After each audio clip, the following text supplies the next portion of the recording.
Hello, welcome to the Nexus. This video we're going to be entering the world of the Next Reaper. Creators of this world are DS Jet and Mr. Soma. This story was published in 2015. Grim, the son of death, wanders the earth, sent to save what's left of humanity from the 7 deadly sins. Follow the son of death and his guardian as they fight their way through the world after the apocalypse.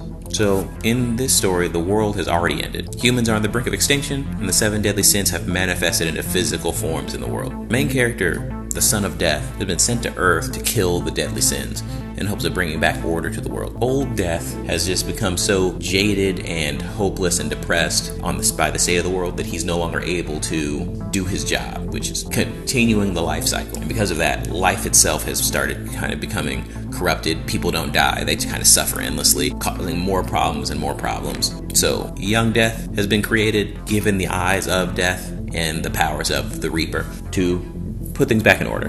The trick is that young Death is kind-hearted and optimistic despite the cruel world he's cast into. He doesn't have that baggage that old Death had. So him slowly having to, find his place and come to terms with his own existence is a compelling narrative.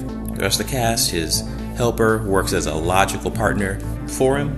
It's an incarnation of creation, which kind of knows almost everything. There's also a couple other characters that show up. One of my favorites is Meep. It's this little skull bird that kind of meeps sometimes and kind of hangs around, but very critical to the team. It's important to understand with this story that things are already pretty bad. I guess there's more of a content warning. The concept of death and wanting to die are present within the story. Even though young Death is coming to these deadly sins in order to take them out, some of them are very eager to die. Also, a lot of them they've created certain creatures and monsters within their domain to kind of go through their purpose. And some of them are gross, so watch out for that. I know that there's been a couple panels that got me to kind of jump back just reading the story. And I think that's what the goal is. I think the creators of this story like that feeling. That's kind of the tone and feel, is that things are very dark, foreboding, gross,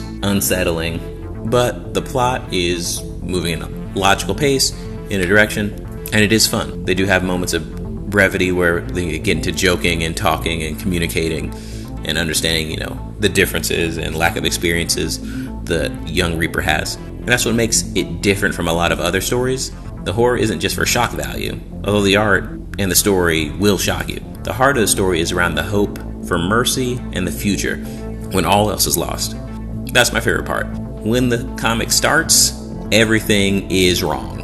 There isn't anything good going on anywhere about anything. And the original premise is we need you to kill people in this world that's already full of tragedy and all these other things. But finding that there is still hope and good out there, even among the worst situation that I feel like a creator could come up with.